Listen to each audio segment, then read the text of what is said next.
Hello students, in this video we will do formation of company, how a company gets formed according to Companies Act 2013, and it is sourced from Companies Act 1956. Means after independence we have our first Companies Act, that is 1956, that on amendment in 2013. Okay, so how a company is being formed, कैसे company form होता है. As you can see here, we have four basic steps for commencement or formation of a company, both for public and private. These first two steps are basically enacted by private company. Means after second step, a private company can commence its business, can start their business operations, you can say business activities after second stage, after getting certificate of incorporation.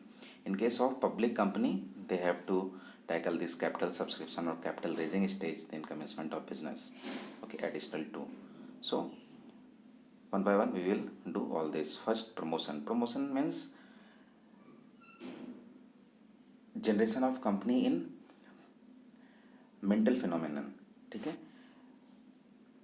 हम idea generation करते हैं, बहुत सारे books में आपको मिलेगा. ठीक है, प्रमोशन की स्टेज में फर्स्ट है idea generation. Okay, idea generation. Now what kind of product और services we have to offer और प्रोड्यूस फॉर द सोसाइटी. हम कंपनी क्यों बना रहे हैं, तो वो एक आइडिया, पहला आइडिया. ठीक है, क्या कौन सा बिजनेस करने वाले हैं. दूसरा होता है बिजनेस को एक्सेस करना, that is feasibility study, you can से. Okay, feasibility study, technical, financial and economical. Economical feasibility means उस प्रोडक्ट का demand, supply, cost of production कितना होगा. ठीक है, किस तरह के मार्केट में हम एक्सरसाइज करेंगे, ये सारी चीज़ें आपको पहले बिजनेस से पहले, कंपनी फॉर्म करने से पहले सोच लेना होता है. ठीक है, फाइनेंशियल फिजिबिलिटी मीन्स हमारे पास कितने पैसे हैं, कितने पैसे हम एज अ लोन लेंगे, कितने सालों के लिए हमें पैसे चाहिए. ठीक है, कितने ईयर्स के लिए, ये सारी चीज़ें. ठीक है, वो पैसा आएगा कहाँ, कितने दिन में देना है, उसका इंटरेस्ट रेट क्या होगा, सारी चीज़ें आपको पता कर लेनी है. कितना हमारा पैसा है, कितना दूसरे से लेना पड़ेगा, या फिर अगर कंपनी बड़ी है तो पब्लिक कंपनी आपको फॉर्म करना पड़ेगा. तो ये सारी चीज़ें आपको सोचनी होती है. टेक्निकल फिजिबिलिटी मीन्स आज के डेट में जिस भी आप सेक्टर में जाओगे, टेक्नोलॉजी हर एक फील्ड में है, तो टेक्नोलॉजी, अपडेटेड टेक्नोलॉजी आपको यूज़ करनी होती है. तो वो अपडेटेड टेक्नोलॉजी क्या आपके रीच में है. ठीक है, किस तरह के टेक्नोलॉजी को आप यूज़ करोगे, क्या आपके रीच में है, ये सारी चीज़ें, एक्सेसिबिलिटी. ठीक है, ये हम कर लेते हैं सेकेंड. ओके, तो सेकेंड एक्सेसिबिलिटी. उसके बाद जो बेसिकली थर्ड स्टेप आता है, ठीक है, प्रमोशन में. प्रमोशन पहला स्टेप है जहाँ हम कंपनी रजिस्टर करवाने से पहले आइडिया जनरेट करते हैं, आइडिया को एक्सेस करते हैं, फिजिबिलिटी देखते हैं उसका. ठीक है, उसके बाद बेसिकली जब ये दोनों चीज़ें हो जाती है, देन कंपनीज नेम. ठीक है, कंपनी का आपको नाम सोचना है. तो कंपनी का नाम बेसिकली इंडिया में, हमारे इंडिया में, ठीक है, इस चीज़ को एक्सेस करती है. Formation of company is basically concern bye ROC, registrar of companies. ठीक है, ये मिनिस्ट्री ऑफ कॉरपोरेट अफेयर्स के अंदर एक ऑर्गेनाइजेशन है जो इंडिया में कंपनी से रिलेटेड जो भी चीज़ें होती है, ऑब्जर्वेटरी बॉडी है. ठीक है, ऑब्जर्व करती है चीज़ों को. और प्राइमरी बॉडी ROC. किसी भी तरह से कंपनी कुछ भी होता है तो सबसे पहले रजिस्ट्रार ऑफ कंपनीज, ROC, ये नाम आपको याद रखना पड़ेगा. In this video in last we will see India में ऑफिसेस कहाँ कहाँ हैं ROC के. ठीक है, तो company's name, it may possible that आप जो कंपनी ने आपने सोचा है वो किसी और, इंडिया बहुत इतनी आबादी वाला देश है तो नाम हो सकता है. तो सबसे पहले एक नॉर्मल फॉर्म ROC के पास अवेलेबल होता है. ठीक है, 3 बेस्ट नाम आपको सजेस्ट करना होता है. ओके, फर्स्ट 3, अगर ये नाम सपोज आपने रखा है BK enterprises, like Brajesh Kumar enterprises, ठीक है, या कंपनी प्राइवेट लिमिटेड, ऑब्वियसली बात है बहुत लोगों का B से नाम होगा तो ये एक्सेप्टेबल नहीं होगा. सेकेंड, देन थर्ड, ये इस तरह से 3 प्रायोरिटी हमें ROC को सबमिट करना होता है. और 1 वीक के अंदर, विद इन 7 days, ठीक है, कंपनी आरओसी आपको रिप्लाई करती है कि ये अवेलेबल है या नहीं है। ओके, कंपनी नाम अवेलेबल है तो वो एक नॉर्मल लेटर इशू करती है कि yes this name is available with our record. Clear? तो कितने दिन के अंदर? 7 दिन के अंदर। अब ये जिस दिन ये नाम इशू होता है उसके 6 महीने के अंदर आपको यही चीज़ें याद रखनी होगी। Within 6 months you have to be registered. आपको अपना कंपनी रजिस्टर करवा लेना है। अगर आप रजिस्टर नहीं करवाओगे 6 महीने के बाद वो नाम किसी और को भी दिया जा सकता है। ओके, तो within 6 months from the date of issue of company's name letter कि ये अवेलेबल है, 6 महीने के अंदर आपको रजिस्टर करवा लेना है। और ये कंपनी नेम जब आप पहला 3 नाम दोगे तो विद इन 7 डेज आरओसी आपको रिप्लाई करेगा। नेक्स्ट, कंपनी नाम आपने सोच लिया, ओके हो गया, आरओसी से भी आ गया लेटर कि ये अवेलेबल है नाम। Now what next step in promotion? Signatories to the memorandum of association are fixed. That is major और primary document you can say memorandum of association. ठीक है, that will do next slide. तो memorandum of association एक main document है। इस पर कितने लोग साइन करेंगे, मतलब कंपनी कितने लोग फॉर्म कर रहे हैं प्रमोशन, तो कितने लोग प्रमोटर्स हैं जो ये स्टेप्स करते हैं एक कंपनी के लिए, वो प्रमोटर्स कहलाते हैं। ठीक है, तो मेन डॉक्यूमेंट में कितने लोग साइन करेंगे, मेन हेड्स कौन कौन है। ठीक है, वो किसी भी फॉर्म में रह सकते हैं, in form of owner, in form of MD, okay, in form of management. तो मेमोरेंडम ऑफ एसोसिएशन कंपनी का मदर डॉक्यूमेंट बोला जा सकता है। ठीक है, तो इस पर कितने लोग साइन करेंगे ये हम फिक्स कर लेते हैं। ऐसे प्राइवेट कंपनी में और पब्लिक कंपनी में ये क्वांटिटीज़ अलग अलग हैं। ठीक है, कितने लोग हो सकते हैं। उसके बाद जितने भी प्रमोटर्स हैं ज़रूरी नहीं है सारे स्किल्स में वो बहुत अच्छे हों, तो certain professionals are appropriated to assist the promoters. Promoters को हेल्प करने के लिए लाइक सीए, सीएस, ठीक है, इस तरह के प्रोफेशनल्स, अकाउंटेंट हायर किए जाते हैं। तो ये चीज़ें भी आपको करनी होगी इसी समय पे, जो आपको ये डॉक्यूमेंट, नेसेसरी डॉक्यूमेंट बनाने में हेल्प करेंगे। ठीक है, लॉयर भी आपको ज़रूरत हो सकता है। ठीक है, इवन अगर आप नहीं जानते हो कंपनी एक्ट को बहुत अच्छे से। Documents necessary for registration are prepared. अब क्या क्या डॉक्यूमेंट हमें प्रिपेयर करना होता है रजिस्ट्रेशन करवाते वक्त कंपनी में। Necessary documents, these are the list. MOA, it is an acronym for Memorandum of Association. AOA, that is Articles of Association. Consent of proposed directors in public company, it is minimum numbers is 3, minimum 3 director हो सकते हैं। ठीक है, public company में। और private company में आपके पास minimum 2 directors हो सकते हैं और मैक्सिमम 15 डायरेक्टर्स हो सकते हैं। ठीक है, तो ये जो भी डायरेक्टर्स है उसके बीच में क्या एग्रीमेंट है, किस बेस पे वो कंपनी में उन्होंने एंटर किया है। ठीक है, डायरेक्टर्स, कभी कभी आप डायरेक्टर्स और प्रमोटर्स सेम इंसान होता है। ठीक है, तो इनके बीच में कंसेंट मीन्स एग्रीमेंट, किस बेस पे हम आ रहे हैं। ठीक है, कंपनी फॉर्म कर रहे हैं, प्रॉफिट होगा तो कितना डिस्ट्रीब्यूट होगा, लॉस होगा तो who have to bear, who have unlimited liability, this all agreements have to write है कंसेंट। ठीक है, एग्रीमेंट ये स्टाम्प पेपर पे, इंडिया में गवर्नमेंट ने स्टाम्प पेपर पे जो भी लीगल एग्रीमेंट होता है वो स्टाम्प पेपर पे डिफाइन किया जाता है। ठीक है, agreement if any with proposed managing और होल टाइम डायरेक्टर, इनका एक कंसेंट है और साथ में एग्रीमेंट। कंसेंट मतलब हम एक साथ आ रहे हैं एक कॉमन ऑब्जेक्टिव के लिए। ठीक है, और वो किस एग्रीमेंट के साथ आ रहे हैं, क्या क्या शर्तें हैं। ओके, स्टेटूटरी डिक्लेरेशन मीन्स जो भी हम ये डॉक्यूमेंट देंगे, ठीक है, इसमें जो भी इंफॉर्मेशन देंगे वो सारी चीज़ें रिलायबल है और ऑथेंटिक है, ये डिक्लेरेशन आपको देना होता है। तो ये सारे नेसेसरी डॉक्यूमेंट्स हैं। Now will see MOA। MOA क्या होता है? MOA, an important step in the formation of company is prepare a document called MOA. Now you have to focus here.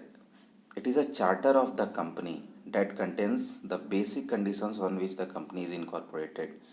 ये एक वो डॉक्यूमेंट होता है जो बताता है कि किस कंडीशन में कंपनी फॉर्म किया गया है, किस जगह पर है, किस ऑब्जेक्टिव के साथ फॉर्म किया गया है, हम क्या अचीव करने वाले हैं, ये सारी चीज़ें MOA। तो ये एक मदर डॉक्यूमेंट है। ठीक है, now AOA। Now contents of these documents you will find in your book or I will discuss it later. Articles of Association, these are the regulations that govern the internal management. ठीक है, company चलेगी कैसे, ये सारी चीज़ें इसमें लिखी हुई होती है, rules and regulations, articles of association. ठीक है, पब्लिक कंपनी में ये आपको शो करना है प्राइवेट कंपनी में एक अलग फॉर्म आता है, ठीक है, जो आरओसी में अवेलेबल रहता है वो आपको, ये मतलब means what I have to say, articles of association बहुत बार प्राइवेट कंपनी में मैंडेटरी नहीं होता है शो करना, उसके लिए अलग एक फॉर्म आता है, ठीक है। बट दैट डॉक्यूमेंट इंडिया में किसी तरह की भी कंपनी है, प्राइवेट, पब्लिक, एलएलपी, ओपीसी, ठीक है, you have to prepare this document, memorandum of association, ठीक है। Articles of association are subordinate to the MOA. MOA का सबऑर्डिनेट मतलब ये एक सपोर्टिंग डॉक्यूमेंट होता है। Now see the difference. On the basis of objective, memorandum of association defines the objects for which the company is form। किस objective के साथ form हुआ है ये एमओए में लिखा होता है।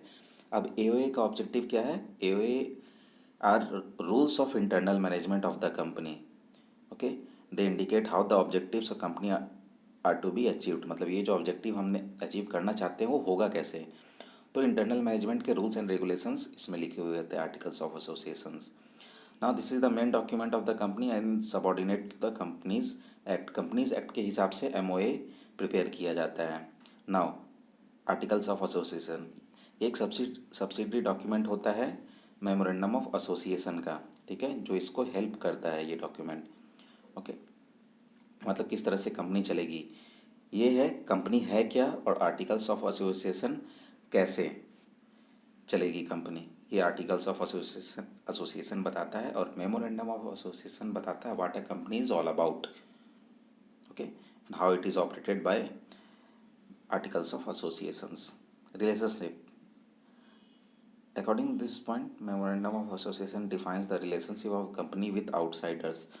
मतलब हम सोसाइटी के साथ किस तरह से इंटरेक्ट करेंगे, ये सारी चीज़ें इसमें लिखी हुई होती है। रिलेशनशिप एक नॉर्मल इंसान कैसे समझेगा, तो मेमोरेंडम ऑफ एसोसिएशन को देखकर एक गवर्नमेंट सारी चीज़ें कंपनी के बारे में आरओसी समझ जाएगा कि ये है क्या, ठीक है। Articles define the relationship with the members and the company, मतलब ये कंपनी का इंटरनल डॉक्यूमेंट है, उसके रिलेशनशिप्स को दिखाता है with in the directors, with in the investors, ठीक है, किस तरह से रिलेशनशिप होगा, क्या शर्तें होंगी, रूल्स एंड रेगुलेशंस, सारी चीज़ें। Validity next point, acts beyond the memorandum of association are invalid, मतलब एमओए में जो चीज़ें लिखी है अगर उससे बाहर कुछ ऐसा चीज़ होता है जो आप कर रहे हो वो कंपनी के लिए इलीगल है, ठीक है। मतलब मेमोरेंडम ऑफ एसोसिएशन में आपको सारी चीज़ें वो लिखनी होती है जो आप कंपनी में करने वाले हो या करना चाहते हो, ठीक है। तो मेमोरेंडम्स ऑफ एसोसिएशन से बाहर अगर कुछ फैक्ट होता है, सपोज़ आपका एक ऑफिस है जो आपने एमओए में डिस्क्लोज़ नहीं किया, अगर वो गवर्नमेंट को पता चल जाता है it is treated as a illegal offence, ठीक है। तो मेमोरेंडम ऑफ एसोसिएशन में आपको सारी चीज़ें, truth fact, truth seat you can से, ये है कंपनी के बारे में। आर्टिकल्स ऑफ एसोसिएशन उसके बदले में क्या है, these are beyond articles can be rectified, मतलब अगर कुछ चीज़ें जो आर्टिकल्स ऑफ एसोसिएशन में नहीं लिखी हुई है उसके डायरेक्टर्स रेक्टिफाई कर सकते हैं बाद में। सपोज़ हमने ऐड किया है, ये हमारे ऊपर है, रीज़न ये इंटरनल मैनेजमेंट के लिए काम आता है आर्टिकल्स ऑफ एसोसिएशन। और मेमोरेंडम ऑफ एसोसिएशन ये बेसिक पर्पस, कोई भी इसके बारे में देख के समझ सकता है कंपनी क्या है, ठीक है, कितने पैसे के साथ कंपनी बन रही है, कहाँ से पैसे लाएगी, ये सारी चीज़ें मेमोरेंडम ऑफ एसोसिएशन। और यहाँ कंपनी चलती कैसे, rules and regulations, articles of association is concern for, ठीक है। Next point, every company has to file a memorandum of association, as I said compulsory document है ये, ठीक है। It is not compulsory for a public limited company to file articles of association in it may of table F to the companies act 2013। बहुत बार क्या होता है public और private दोनों के लिए, ठीक है, ये कभी कभी ज़रूरी नहीं होता, उसके बदले में कौन सा, टेबल एफ, जो आप अगर रजिस्ट्रार ऑफ कंपनीज के साइट पर जाओगे वहाँ आपको ये फॉर्म मिलेगा। तो ये कभी कभी आप सबमिट नहीं भी कर सकते हो, otherwise you have to submit. In general हमें ये दो डॉक्यूमेंट सबमिट करना होता है। सर्टेन केसेस में ये चीज़ें अप्लाई होती है कि आप आर्टिकल्स ऑफ एसोसिएशन के बदले में टेबल एफ में जो चीज़ें लिखी हुई है आप उसको भरकर रजिस्ट्रार ऑफ कंपनीज को देंगे, ठीक है। Second step is incorporation. जब आपने सारे ये डॉक्यूमेंट्स प्रिपेयर कर लिए, ओके, ये सारे डॉक्यूमेंट्स आपने प्रिपेयर कर लिए, उसके बाद सेकेंड स्टेप ये सारी चीज़ों, सारे डॉक्यूमेंट्स के साथ आपको जो फ़ी है उसके साथ आपको आरओसी में फॉर्म जमा करना पड़ता है ना। Application is made by promoters to the ROC, okay. ROC में हमें ये सारे एप्लीकेशन सबमिट करना पड़ता है इस सारे डॉक्यूमेंट्स के साथ, ठीक है। The registrar after the due scrutiny, जो रजिस्ट्रार है रीजनल लेवल में या फिर नेशनल लेवल में, वो सारे फॉर्म्स को स्क्रूटनी करता है, देखता है, लॉफुल एक्टिविटीज़ के हिसाब से मेमोरेंडम ऑफ एसोसिएशन को प्रिपेयर किया गया है, आर्टिकल्स ऑफ एसोसिएशन को प्रिपेयर किया गया है, उसमें लिखी हुई चीज़ें कितनी रिलायबल है, ये सारी चीज़ें रजिस्ट्रार देखता है, ठीक है। उसके बाद वो एक सर्टिफिकेट ऑफ इनकॉर्पोरेशन इशू कर देता है जो कि लीगल एग्जिस्टेंस ऑफ कंपनी को बताता है। मतलब अगर किसी कंपनी के पास सर्टिफिकेट ऑफ इनकॉर्पोरेशन है मतलब वो लीगली कंपनी इस्टेब्लिश हो चुकी है, वो लीगल एस्पेक्ट को दिखाता है। नाउ अब private company can start their business by getting incorporation certificate. एक प्राइवेट कंपनी को इनकॉर्पोरेशन सर्टिफिकेट मिल जाता है, उसके बाद वो बिजनेस अपना स्टार्ट कर सकते हैं, बिजनेस एक्टिविटीज़। पब्लिक कंपनी जो कि अपने ग्रोथ के लिए, नीड के लिए पब्लिक से पैसे लेना चाहती है, उसके लिए ये थर्ड स्टेप है, ठीक है। और पब्लिक कंपनी सिंस आप करोड़ों में पैसे लेते हैं तो ऑब्वियस सी बात है, अगर फंड आ रहा है तो you have to bear a complex process, legal process के थ्रू आपको जाना है। तो क्या है ये? A public company raising funds from the public needs to take following steps. अगर जब भी आपको पब्लिक कंपनी के हिसाब से पैसे लेने हैं पब्लिक से, तो क्या क्या चीज़ें करनी होती है फंड रेजिंग के लिए? सबसे पहले सेबी से अप्रूवल करवाना पड़ता है। सेबी इज़ अ ऑटोनोमस और इंडिपेंडेंट बॉडी और observatory body related to share market, okay. Share market और you can say fund raising market के लिए ये एक मेजर प्लेयर है, ऑब्जर्वेटरी बॉडी है, ठीक है। यू कैन से पापा है। Securities and exchange board of India, सबसे पहले हमें इसे अप्रूवल लेना पड़ता है, सर्टिफिकेट ऑफ इनकॉर्पोरेशन दिखा के, मेमोरेंडम ऑफ एसोसिएशन, सारी चीज़ें यहाँ जमा करनी पड़ती है। सेबी जब बोलता है कि ठीक है आप पब्लिक से पैसे ले सकते हैं, अप्रूवल मिलने के बाद नेक्स्ट स्टेप क्या है? File a copy of prospectus. Prospectus एक नॉर्मल डॉक्यूमेंट है जिसमें ये सारी चीज़ें लिखी हुई थी, companies what all about. Company, suppose आप पब्लिक से पैसे लेने जा रहे हो तो अच्छी चीज़ें आप पब्लिक को बताओगे। जैसे आप किसी कॉलेज में एडमिशन लेने जाते हैं या जाओगे तो कॉलेज के बारे में A to Z सारी चीज़ें प्रोस्पेक्टस में लिखी हुई होती हैं, ठीक है। तो एक प्रोस्पेक्टस रजिस्ट्रार ऑफ कंपनीज के पास आपको जमा करना पड़ेगा, ठीक है। साथ में साथ सेबी के पास भी जमा करना पड़ेगा। रीज़न, कंपनी फॉर्म करते वक्त कोई भी एक डॉक्यूमेंट, किसी भी एक चीज़ को रजिस्ट्रार ऑफ कंपनीज़ को आपको बताना बहुत ज़रूरी है। तो मेजर ये एक बॉडी है आरओसी, ये आपको बहुत ज़रूरी है, सारी चीज़ें आपको बताना। तो जो आप पब्लिक से पैसे ले रहे हैं, सेबी का अप्रूवल मिल गया तो आपको एक प्रोस्पेक्टस रजिस्ट्रार ऑफ कंपनीज़ को सबमिट करना पड़ेगा, साथ में साथ सेबी को भी सबमिट करना पड़ेगा, ठीक है।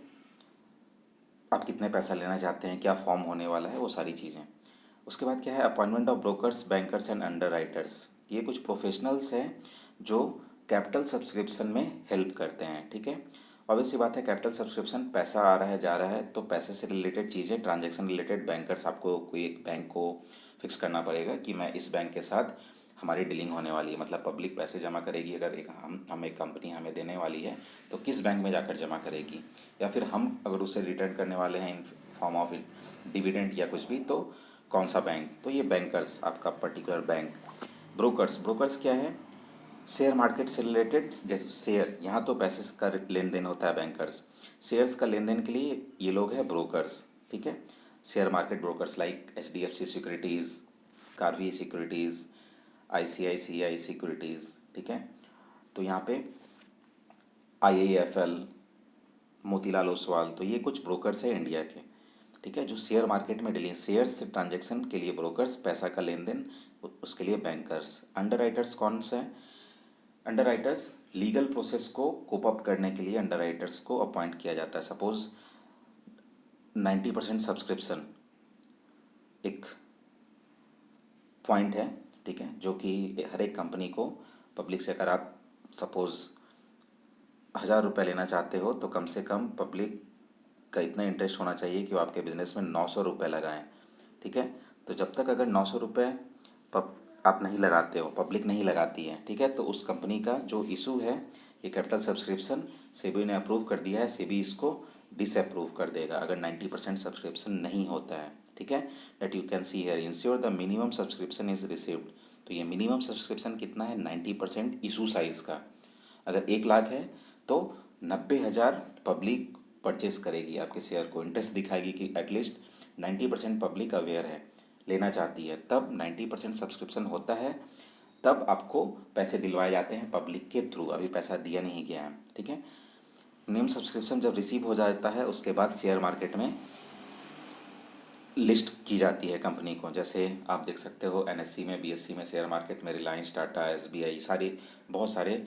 एनएससी में 1500 से ज़्यादा कंपनी रजिस्टर्ड है, एनएससी 50 होता है, बीएससी 30। तो ये सारी चीज़ें हम इन 2 सालों में पढ़ने वाले हैं डिटेल फॉर्म में। तो इन शॉर्ट आपको पढ़ना है, कंपनी की लिस्टिंग की जाती है सिक्योरिटीज़ मार्केट में, शेयर मार्केट में आप बोल सकते हो, यहाँ से उसको पैसे मिल जाते हैं, ठीक है, और ट्रेडिंग भी की जाती है। तो आपके पास पैसा आ गया। अब क्या चीज़ें हैं नेक्स्ट, फंड कैपिटल सब्सक्रिप्शन है, रिफंड और एडजस्ट एक्सेस एप्लीकेशन मनी। अगर आपके पास सपोज मैंने यहाँ बताया अगर 1 लाख आप लेना चाहते हो, 90,000 तो मिनिमम आपको चाहिए ही चाहिए। हो सकता है पब्लिक आप पे ज़्यादा इंटरेस्ट दिखाए, आपके पास पब्लिक 1.5 लाख से ज़्यादा पैसे लगाने के लिए रेडी है, आपको चाहिए 1 लाख, बट पब्लिक ने बोला, मतलब इतनी सारी पब्लिक जमा हो गई कि आपको 1.5 लाख मिल जा रहा है, तो एक्सेस मनी आपको रिटर्न करना होगा, ठीक है, जो भी है। Issue allotment letters to successful applicants, मतलब जिनको आपने शेयर दे दिया है उनको आपको अलॉटमेंट लेटर देना होगा, ठीक है। सपोज़ 1 लाख का है तो जितने भी लोगों ने 1 लाख रुपया दिया है उनको आपको अलॉटमेंट लेटर, उनको शेयर आपने दे दिया है, वो एक लेटर होता है जिससे बताया जाता है कि एक्नॉलेज किया जाता है कि आपने हमारे शेयर के लिए अप्लाई किया था, आपको शेयर मिल गया है। File return to allotment with the registrar of companies, ROC, again इनको बताना पड़ता है, ठीक है, कि कितना कितना शेयर हमने किसको दिया है, तो रजिस्ट्रार ऑफ कंपनीज को ये सारी चीज़ें आपको बतानी पड़ती हैं, ठीक है। अब पब्लिक कंपनी, पैसा तो आ गया। अब public company raising funds from public और रिलेटिव्स, अगर पब्लिक कंपनी है और वो अपने रिलेटिव्स से पैसे ले रही है पब्लिक से अलग, तो वो भी आपको प्रोस्पेक्टस में बताना होगा कि आप कितने पैसे के साथ कंपनी स्टार्ट कर रहे हैं, जिसको हम पेड अप कैपिटल बोलते हैं। तो पेड अप कैपिटल आपका क्या है, तो ये आपको आरओसी को बताना पड़ता है, ठीक है। In lieu of prospectus with the ROC at least 3 days before allotment of shares, मतलब ये जो आपने अलॉटमेंट किया है, ठीक है, या आपने लिस्टिंग की, यहाँ पे आपने अलॉटमेंट किया है, तो अलॉटमेंट से पहले आपको आरओसी से बताना पड़ता है कि कितने पैसे आपके फ्रेंड्स और रिलेटिव्स के हैं और कितना आप लोगों को इशू कर रहे हैं, ठीक है। As per SEBI guidelines minimum subscription has to be made 90% issued to the public, मतलब जितना भी है उसका मिनिमम आप पब्लिक से, अगर मैंने जैसा बताया 1 लाख लेना चाहते हो तो पब्लिक मिनिमम अपने हिसाब से जब तक 90% वो नहीं लगाती है आपकी इशू को कैंसिल कर दिया जाएगा, आप मार्केट से पैसा नहीं ले सकते हैं। मिनिमम 90% होना चाहिए, मैक्सिमम कुछ भी हो सकता है, तो जो मैक्सिमम होता है वो आपको रिटर्न भी कर देना है। रीज़न यहाँ से भी आपको कंटिन्यू ऑब्जर्व करिए, और जो भी चीज़ें आप कर रहे हो, जितना भी अलॉटमेंट कर रहे हो, सारी चीज़ें आपको रजिस्ट्रार ऑफ कंपनीज़ को बताना पड़ता है, डेट इज़ आरओसी, ओके। पैसे आ गए आपके पास, now you can commence your business, start your business. Now India में ROC as you can see है, इंडिया में जो आरओसी का ऑफिस है अलग अलग रीजनल लेवल है, ठीक है, जिसको रीजनल डायरेक्टरेट बोलते हैं, आरओसी, ये सारी चीज़ें आप देख सकते हो इंडिया में। तो हमारा जो नियरेस्ट है वो है कोलकाता, ठीक है, पटना में भी है, रांची में भी है, बट जो हमारा मेन रीजनल ऑफिस है वो है कोलकाता में। तो कोलकाता से कम्युनिकेशन अगर कोई कंपनी फॉर्म करता है तो जो हमारा मेजर ऑफिस है आरओसी का वो कोलकाता में है, और जो नियरेस्ट है जो उसका ब्रांच ऑफिस है वो है रांची और पटना में, ठीक है। तो बहुत सारे ऐसे एक्टिविटीज़ है जो रांची और पटना में शायद इशू नहीं हो सकते हैं, ठीक है, क्योंकि ये सब ऑफिस है, छोटा ऑफिस है। तो जो मेन हमारा कंसर्न है वो है कोलकाता, ओके। तो बिहार और झारखंड के लिए रांची और पटना, बट इनका जो मेन ऑफिस है ये कोलकाता में है, मतलब हमारे इस रीजन का जो मेन है कोलकाता में है, ठीक है। इस तरह से आप देख सकते हो, साउथ मिडिल में हैदराबाद है मेन हमारा, ओके। तो इस तरह से हमारे पास, और हमारे पास mca.gov.in ये एक साइट है, ठीक है, gov.in, जो जहां आप सर्च कर सकते हो ये सारी चीज़ें, ठीक है, कंपनी से रिलेटेड जो भी आप प्रोसेस है, इन डेप्थ चीज़ें अगर आपको चाहिए, अपडेटेड चाहिए, you can log in to mca.gov.in, MCA concern for ministry of corporate affairs, इस पर आप चाहिए सर्च कीजिए, आपको चीज़ें मिलेंगी, okay. Okay students, see you and happy learning.